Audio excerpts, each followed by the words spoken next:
నమస్తే, welcome to our channel. నేను రవీంద్ర బాబు. ఈ వీడియో పిల్లలు ఉన్నవాళ్ళు తల్లిదండ్రులకి, పిల్లలు లేని వాళ్ళకి, పిల్లలు కావాలి అని అనుకుంటున్న వాళ్ళకి, పిల్లలు వద్దు బాబోయ్ పెంచలేము అనుకుంటున్న వాళ్ళకి, సామాజిక స్పృహ ఉన్న వాళ్ళకి, ప్రతి ఒక్కరికి ఉపయోగపడే విధంగా ఇంతవరకు ఏ ఛానల్స్లో కూడా రానిటువంటి ఒక వీడియోని మీ ముందుకు తీసుకొచ్చే ప్రయత్నం చేస్తున్నాను. ఈ వీడియో ద్వారా నా సోషల్ రెస్పాన్సిబిలిటీ, పిల్లల్ని పెంచటంలో మంచి పద్ధతి ఏది, పిల్లల పెంపకం ఎలా ఉండాలి, ఎలా ఉండకూడదు, సరిగా పెంచకపోవటం వల్ల పిల్లలు తప్పుదారి పట్టడం వల్ల సంఘంలో ఒక పెద్ద ఇబ్బందికరమైన పరిస్థితులు ఏ విధంగా తయారవుతున్నాయి, వాళ్ళ భవిష్యత్తు నాశనం అవటంతో పాటుగా తల్లిదండ్రుల కలలు, ఆశలు అడి ఆశలు అయ్యే విధంగా పిల్లలు ఎదగటం వల్ల సమాజానికి, కుటుంబాలకి ఏ విధంగా ఇబ్బందికరమైన పరిస్థితులు వస్తూ ఉన్నాయి అన్న అంశాల మీద దృష్టిలో పెట్టుకొని పిల్లలు పెంచటంలో బెస్ట్ పద్ధతి ఏది, ఎలా పెంచాలి అన్న విషయాల్ని సబ్జెక్ట్ వైజ్, నాన్ పొలిటికల్, సామాజిక స్పృహతోటి ఈ వీడియో మీకు అందించే ప్రయత్నం చేస్తున్నాను. వీడియో చివరి వరకు చూడండి. వీడియో ఒకవేళ నచ్చితే లైక్ బటన్ నొక్కండి, మీ ఫ్రెండ్స్కి షేర్ చేయండి. ఈ ఛానల్ సబ్స్క్రైబ్ చేసుకొని వాళ్ళు ఉంటే ఛానల్ సబ్స్క్రైబ్ చేసుకోండి. మీకు నోటిఫికేషన్ ద్వారా ఈ మా ఛానల్ వీడియోస్ అన్నీ నేరుగా మీకు అందే అవకాశం ఉంటుంది, మిస్ కాకుండా ఉండే అవకాశం ఉంటుంది. మనం ఇప్పుడు గమనించినట్టయితే సమాజంలో పిల్లలు దారి తప్పుతున్న సందర్భాలు చాలా వెలుగులోకి వచ్చాయి. ఇదే విషయాన్ని నేను గతంలో చాలా సందర్భాల్లో ఆవేదనతో చాలా అంశాలు వీడియో ద్వారా ప్రస్తావించడం జరిగింది. అది ఈ మధ్యకాలంలో జరిగిన కుకట్పల్లిలో సహస్ర హత్య విషయంలో కానీ, 10th క్లాస్ బాలుడు ఎందుకు ఈ విధంగా చేశాడు, తప్పు బాలుడిదా, నేరస్తుడు బాలుడు అనుకొని అతన్ని జువైనల్ హోమ్కి పంపిస్తే సమస్య పరిష్కారం అయినట్ట, పిల్లలు అదుపు తప్పటానికి కారణం తల్లిదండ్రుల పెంపకంలోనే ఎక్కడన్నా లోపం ఉందా అన్న ప్రశ్నలు నేను సంధించడం జరిగింది. ఇదే విధంగా గతంలో గడిచిన కొన్ని నెలల క్రితం జీడిమెట్లలో కూడా ఇటువంటి పిల్లల హత్య ఒకటి వెలుగులోకి వచ్చింది. ఆ సందర్భంలో కూడా నేను వీడియో చేశాను. నా కామెంట్స్ స్పష్టమైన విశ్లేషణ మీకు అందించాను, అది కూడా మీరు రిఫర్ చేసుకోవచ్చు. సో పిల్లలు పెంచటం అనేది చాలా కష్టమవుతుంది కాబట్టి మాకు అసలు పిల్లలే వద్దు అనుకునే తల్లిదండ్రులు కూడా సమాజంలో ఎక్కువ అవుతున్న విషయం మనం చూస్తూనే ఉన్నాం.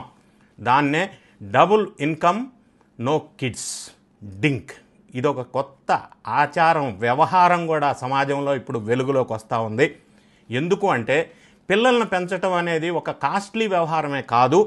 ఈ యాంత్రిక జీవన విధానంలో మ్యాక్రో ఫ్యామిలీస్ పోయి మైక్రో ఫ్యామిలీస్ రావటం అనేది, ఇద్దరు కూడా తల్లిదండ్రులు బిజీగా వాళ్ళ వృత్తిలో ఉండటం వల్ల పిల్లల మీద కాన్సన్ట్రేషన్ చేయలేక పిల్లలు సోషల్ మీడియాకి అడిక్ట్ అయిపోయి రకరకాల ఇబ్బందులు పాలవుతూ, మానసిక రుగ్మతలకి లోనవుతూ, సక్సెస్ కావలసిన పిల్లలు చెడు మార్గాలను పడుతున్న సందర్భంలో పిల్లల్ని పెంచడం అనేది ఒక పెద్ద ఆర్ట్.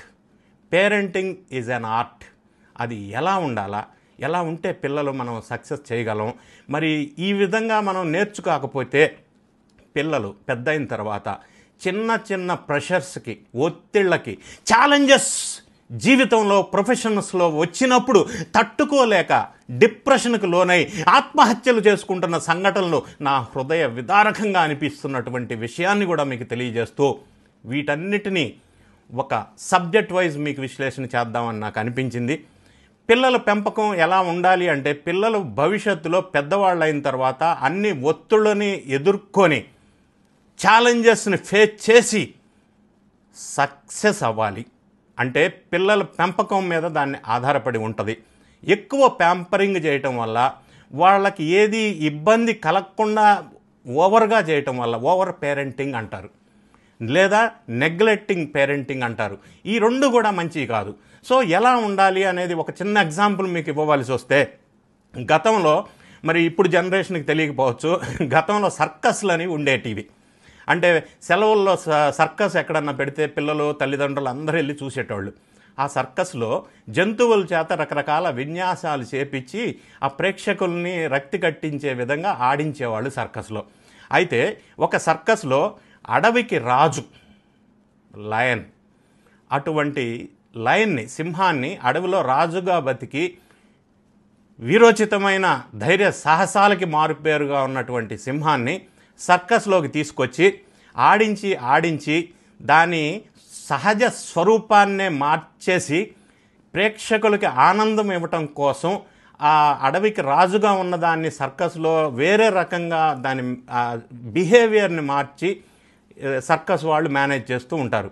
అలా నడిపి దాని స్వభావం పూర్తిగా మారిపోయిన తర్వాత, కొంతకాలం గడిచిన తర్వాత సర్కస్లన్నీ బంద్ అయిపోతున్న నేపథ్యంలో రకరకాల కారణాల వల్ల ఈ సర్కస్ వాళ్ళు మళ్ళీ ఆ అడవికి రాజుని, ఆ సింహాన్ని తీసుకెళ్ళి అడవిలో వదిలిపెడితే వేరే వివిధ రకాల జంతువులు అడవిలో ఆ సింహాన్ని పీక్కొని తినేసి చంపేసినాయి. మరి ఏమైంది ఆ సింహానికి ఉండవలసిన సహజ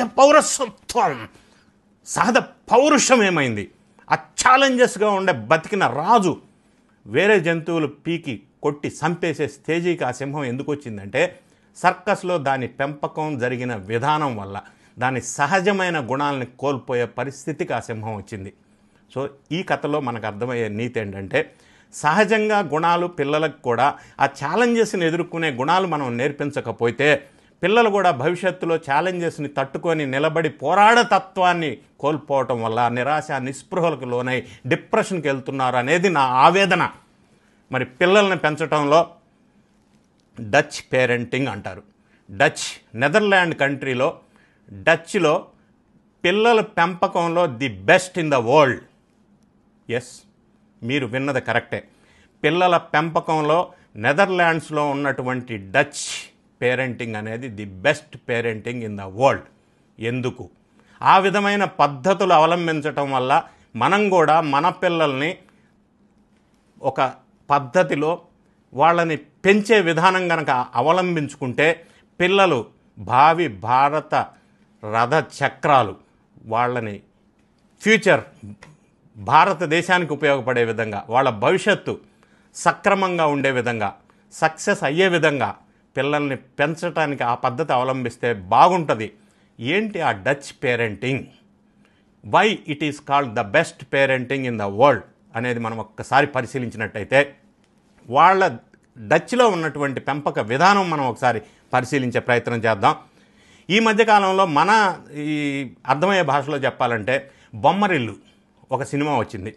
బొమ్మరిల్లు సినిమా వచ్చిన తర్వాత పేరెంట్స్ని చెప్పవలసి వస్తే అందరూ బొమ్మరిల్లు పేరెంట్స్ అయిపోయారు. అంటే పిల్లలు ఏ డ్రెస్ వేసుకోవాలా, ఎప్పుడు చదవాలా, ఎప్పుడు కూర్చోవాలా, ఎప్పుడు బయటికి వెళ్ళాలా, వాళ్ళకి ఏం కావాలా, ఏ కోర్స్ చదవాలా, ఏ లైన్లో ఉండాలా, ఎట్లా మాట్లాడాలా, మొత్తం ఏ ఫుడ్ తినాలా, ఏ షర్ట్ వేసుకోవాలా, మొత్తం కూడా ఈ సోకాల్డ్ బొమ్మరిల్లు పేరెంట్స్ లాగా ఉండి పిల్లల్ని పెంచుతున్నారు. అది కూడా ఒక ఎగ్జాంపుల్గా మనం తీసుకోవచ్చు. దానివల్ల పిల్లలు స్వతంత్రంగా బతకలేని విధంగా బొమ్మరిల్లు పేరెంట్స్ పిల్లల్ని మారుస్తున్నారు. అది తప్పు అనేది ఆ సినిమా ద్వారా వెలుగులోకి వచ్చింది. మరి డచ్ పేరెంటింగ్ ఎందుకు బెస్ట్ అంటే, అక్కడ సింపుల్గా ఉండటం, పిల్లలు స్వతంత్రంగా ఉండటం, భావాలు వ్యక్తీకరించటం స్వతంత్రంగా, అంతేకాకుండా ఓవర్ రూల్ అనేది లేకుండా, హెలికాప్టర్ పేరెంటింగ్ అనేది లేకుండా అక్కడ పెంచుతారు పిల్లల్ని. అదేవిధంగా ఫ్యామిలీ టైం ఎక్కువ పిల్లలతోనే ఎక్కువ స్పేర్ చేస్తారు. అంటే రిలాక్స్డ్గా ఉండటం ఎలా అనేది పేరెంట్స్ పిల్లలతో స్పేర్ చేస్తూ చిన్నప్పటి నుంచి ఆ పద్ధతిలో పెంపకం అనేది డచ్లో ఉంటుంది. అంతేవిధంగా అక్కడ మనకిక్కడ పిల్లలు ఏంటంటే 24 hours సోషల్ మీడియా అడిక్ట్. పిల్లల ఫోను, తల్లి ఫోను, తండ్రి ఫోను, ముగ్గురు ఒకే దగ్గర ఉంటారు, ఒకే ఇంట్లో ఉంటారు, ముగ్గురు ఫోనుల్లోనే ఉంటారు. ఒకరికొకరు మాట్లాడుకునే పరిస్థితి లేదు. ఒకే ఇంట్లో ఎదురెదురుగా కూర్చున్నా కూడా ఫోన్లోనే మెసేజ్ జరుగుతుంటుంది తప్ప డైరెక్ట్ కాంటాక్ట్స్తో మాట్లాడుకునే ఆ కనెక్టివిటీ లోపం జరుగుతూ ఉంది. అది లేకుండా ఉండాలంటే అవుట్డోర్ యాక్టివిటీస్లో ఎక్కువ టయాన్ని పిల్లలతో పేరెంట్స్ స్పేర్ చేయాలి. బ్యాలెన్స్డ్ ఫ్యామిలీ లైఫ్ని అలవాటు చేయాలా. తల్లిదండ్రుల భావజాలాన్ని పిల్లల మీద రుద్దకూడదు. ఎందుకంటే తల్లికో తండ్రికో ఉంటుంది, మా అబ్బాయి ఇంజనీర్ కావాల్సిందే, వాళ్ళు డిసైడ్ చేస్తారు వీడి ఫ్యూచర్ని. వీనికి స్వతంత్రంగా ఏది ఇష్టం, ఇతనికి లోపల ఇన్హరెంట్ క్వాలిటీస్ ఏమున్నాయి మనకు తెలియకుండానే ప్రతి ఒక్కరికి లోపల అత్యంత శక్తివంతమైన లక్షణాలు ఉంటాయి. దాన్ని ఐడెంటిఫై చేసి వెలుగు తీయగలిగితే పిల్లలు వజ్రాల్లాగా రత్నాల్లాగా భవిష్యత్తులో తయారవుతారు. దాన్ని ఐడెంటిఫై చేయకుండా తల్లిదండ్రుల భావజాలాన్ని పిల్లల మీద బలవంతంగా రుద్దటం అనేది ఉండదు. డచ్లో అట్లా ఉండదు. స్వతంత్ర భావాలు, స్వతంత్ర నిర్ణయాలు చిన్నప్పటి నుంచి పిల్లలకి అలవాటు చేసే కల్చరే డచ్లో ఉంది. దాన్ని డచ్ పేరెంటింగ్ అంటారు. పిల్లల షెడ్యూల్ కూడా అక్కడ పేరెంట్స్ డిసైడ్ చేయరు. ఇక్కడ తల్లిదండ్రులు పిల్లల షెడ్యూల్ డిసైడ్ చేస్తారు. నువ్వు ఈ టయానికి ఇచ్చేయి, నువ్వు ఆ టయానికి వచ్చేయి. అది పిల్లలు డిసైడ్ చేసుకునే విధంగా పెంపకం ఉండాలా అనేది ఒక్కసారి మీరు కూడా ఆలోచించండి. అక్కడ ఏంటంటే ఎక్సెసివ్ కంట్రోలు, అది స్వేచ్ఛ. ఎక్సెసివ్ కంట్రోల్, ఓవర్ కంట్రోల్ పిల్లల మీద ఉండదు. స్వేచ్ఛ ఎక్కువ ఇస్తారు. ఇండిపెండెన్స్, స్వతంత్ర భావాలు అలవర్చుకునే విధంగా వాళ్ళని పెంచుతారు. టైం కంట్రోలు, ఫ్యామిలీ టైము, కలిసి ఉండటం, హానెస్ట్గా భావజాలాన్ని చెప్పటం, ఓపెన్ అండ్ డైరెక్ట్ కమ్యూనికేషన్. అంటే ఈ రోజుల్లో పిల్లల్ని భయపెట్టి పెంచడం ఓవర్ పేరెంటింగ్ అంటారు. దానివల్ల పిల్లలు ఓపెన్గా డైరెక్ట్గా కమ్యూనికేట్ చేయలేరు. తల్లిదండ్రులకి, ఫ్రెండ్స్కి చెప్పుకోలేరు, సమాజంలో చెప్పుకోలేదు. వాళ్ళ బాధని వాళ్ళే అనుభవిస్తూ తట్టుకోలేక కృంగిపోతున్న సంఘటనలు కూడా మనం చూస్తున్నాం. అదే డచ్లో ఇంకొక విధం మనం గమనించినట్లయితే అకాడమిక్ ప్రెషర్స్ తక్కువ ఉంటాయి. ఇక్కడ ఏంటంటే మార్కులు, ర్యాంకులు తప్ప ఇంకొకటి లేనే లేదు ధ్యాస. మరి ఇది స్కూల్స్లో కూడా ఈ విధమైన ప్రెషర్స్ ఉండటం వల్ల ఆ ప్రభావం పిల్లల మీద పడుతుంది. అక్కడ డచ్లో అకాడమిక్ ప్రెషర్స్ తక్కువ ఉంటాయి. రుద్ది చదివించడం ఉండదు. ఇక్కడ మనం చూస్తున్నాం కార్పొరేట్ స్కూల్స్ కల్చర్ వచ్చిన తర్వాత పిల్లాడిని రుద్దటం. ఎందుకంటే ర్యాంకు, మార్కు, ఇంకొకటి ఏం అవసరం లే. ఆ విధమైన కల్చర్లో నుంచి బయట పడాల్సిన అవసరం ఎడ్యుకేషనల్ ఇన్స్టిట్యూషన్స్ కూడా ఆలోచన చేయాలా. నేనేమంటానంటే హోలిస్టిక్ డెవలప్మెంట్ ఆఫ్ పర్సనాలిటీ అనేది ఒక్కసారి మనం ఆలోచన చేసుకోవాలా. అది ఇవ్వగలిగితే పిల్లల భవిష్యత్తులో మంచి సక్సెస్ అవుతారు. బట్టి చదవటం అనేది అక్కడ లేదు. ప్లే బేస్డ్ యాక్టివిటీ, తర్వాత learning, healthy eatings, observation based learning, ఇవి ఎక్కువ స్కూల్స్లో వాళ్ళు ఫోకస్ చేస్తారు. మన దగ్గర తక్కువది, అక్కడ ఎక్కువ అది. హెలికాప్టర్ పేరెంటింగ్ ఉండదు. తల్లిదండ్రులు ఇద్దరూ సమానమైన కేరు, బాధ్యత తీసుకుంటారు పిల్లల మీద. మనం ఇక్కడ ఏంటంటే పిల్లలు కదా తల్లి చూసుకుంటుంది, లేదా కొన్నేళ్లలో పిల్లలు కదా తండ్రి చూసుకుంటాడు. అక్కడ అట్లా కాదు. ఇద్దరు సమానమైన బాధ్యత తీసుకొని పోషిస్తారు పిల్లల్ని.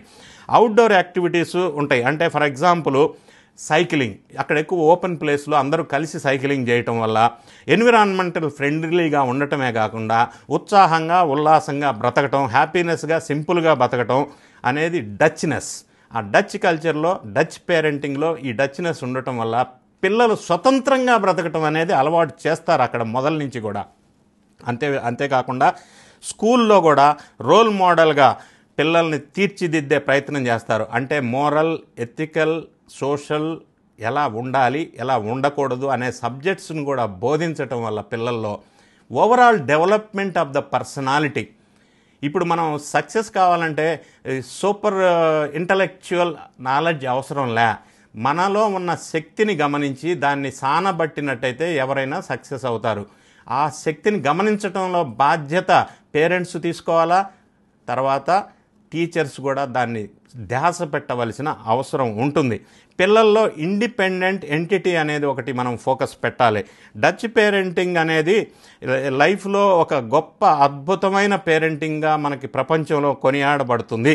దాంట్లో ఉన్న పాఠాలని మనం గమనించి అందులో ఉన్న సిస్టమ్ వాళ్ళు ఏ విధంగా పెంచుతున్నారనేది ఇప్పుడు మనం ప్రస్తావించుకున్న అంశాలను గుర్తుపెట్టుకొని పిల్లల్లో ఓవర్ పేరెంటింగు, హెలికాప్టర్ పేరెంటింగు, ఫోర్స్డ్గా ఉండటం, స్కూల్స్లో రుద్ది చెప్పటం, ఇటువంటి కాకుండా ఓవరాల్ హోలిస్టిక్ పర్సనాలిటీ డెవలప్మెంట్ మీద ఫోకస్ చేస్తూ పిల్లల్ని భావి భారత ప్రగతి రథ చక్రాల్లాగా తీర్చిదిద్దటంలో తల్లిదండ్రుల పాత్ర, స్కూల్లో టీచర్స్ పాత్ర, సమాజంలో పాత్ర, చుట్టాల పాత్ర, ఇంటి పక్క వాళ్ళ పాత్ర, అందరి పాత్రల ప్రభావం పిల్లల మీద పడుతుంది. దానివల్లే పిల్లలు ఈరోజు అదుపు తప్పి దారి తప్పి కొన్ని ఇటువంటి సంఘటనలు సమాజంలో చోటు చేసుకుంటున్నాయి. ఆ ఏజ్లో వాళ్ళు హత్యల గురించి ఆలోచిస్తున్నారు అంటే సోషల్ మీడియా ప్రభావం అని చెప్పక తప్పదు. సో సోషల్ మీడియా ప్రభావం పిల్లలు ఆ విధంగా ఉన్నప్పుడు పేరెంట్స్ గమనించకపోవటం కాదా? పిల్లలకి డబ్బులు ఇవ్వటం, చదివించటం మాత్రమే పేరెంట్స్ బాధ్యత కాదు. పిల్లలకి టైం ఇవ్వాలా. డబ్బు ఒక్కటే కాదు, టైం స్పేర్ చేయాల్సిన అవసరం ఖచ్చితంగా ఉంది. అంతే తప్ప ఈ ఓన్లీ డబ్బులు ఇచ్చాం, ఫీజు కట్టాం, పిల్లల్ని స్కూలుకు పంపించాం అంతవరకే ఆలోచన చేయకుండా కొంత ధ్యాస పెట్టి టయాన్ని స్పేర్ చేసి పిల్లల మీద మంచి గొప్ప వ్యక్తులుగా తీర్చిదిద్దాల తల్లిదండ్రులు. దానికి ఉత్తమమైన మార్గం డచ్ పేరెంటింగ్. ఆ విషయాల్ని దృష్టిలో పెట్టుకొని ఈ పిల్లలు ఉన్నవాళ్ళు ఆ విధంగా పెంచాలని, పిల్లలు లేనివాళ్ళు పిల్లల్ని కనండి, ఈ విధంగా పెంచండి అని సమాజ హితం కోసం ఈ విషయాలను మీరు దృష్టిలో పెట్టుకొని మంచి పిల్లల్ని తీర్చిదిద్దాలని, దిద్దుతారని మనస్ఫూర్తిగా ఆకాంక్షిస్తూ, ఆశిస్తూ, అభిలషిస్తున్నాను. ఈ వీడియో నచ్చినట్టయితే లైక్ బటన్ నొక్కండి, ఫ్రెండ్స్కి షేర్ చేయండి. Thank you so much for watching.